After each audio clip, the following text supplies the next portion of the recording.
I was dozing in my chair when Question Mark barged into my office. He looked bent out of shape. "What's the matter, Mark?" I asked. "Don't ask," Mark said. "I'll run out of ink. True, this town is full of questions. I need your help, and his help too." He grabbed the exclamation to emphasize the point. Finally, Mark spelled it out. All the uppercase letters are missing. "That's impossible," I said. "This is Capital City." "Private Eye. You're the last capital letter standing," said Mark. I sat down. This was serious. If all the capital letters were gone, there'd be incomplete sentences dangling everywhere. The entire city would be thrown into chaos. Plus, I had to watch my step. I could be next. I told Mark I'd take the case. It was tough catching up with all the types I needed to interview. Hyphen was busy dashing around town. Period was directing traffic. Ampersand was minding her P's and Q's. Apostrophe was gathering his possessions, and comma was dividing her time on a huge list of things.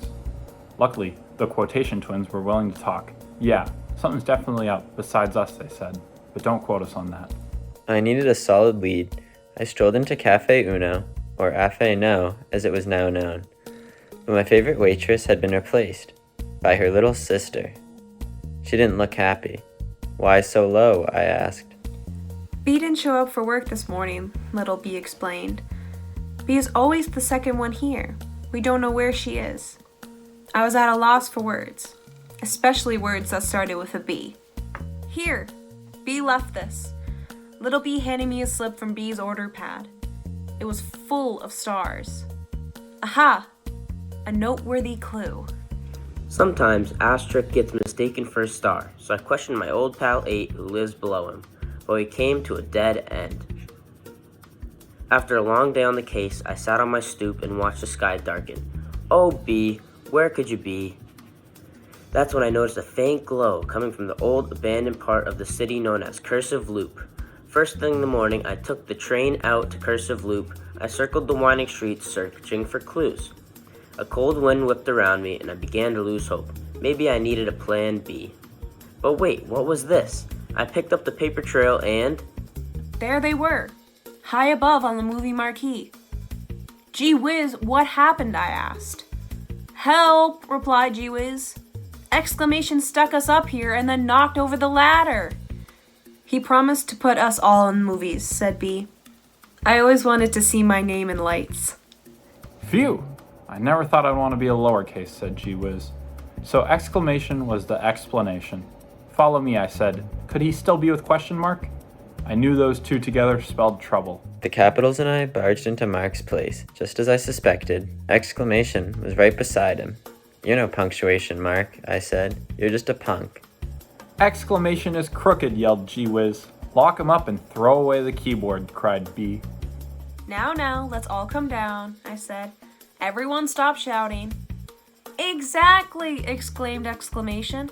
"I'm tired of all the shouting. Can't a guy get a little peace and quiet?" "Capital letters are always calling me," exclamation said. "Yes! Ha! OMG!" he yelled. This was mind-boggling and ear-splitting. On the outside, I may look excited, but sometimes I need silence and calm. I want to relax with a good book. Exclamation said with a sigh. I understood his point. I love a good detective story myself. I hear you loud and clear, I said. Sometimes you don't want to be big and brash, but you're too important to fade away. Huh? I'm important? Exclamation perked up. Sure, you're more than just a lot of noise. You're about attention, respect. In the end, you make a huge impression.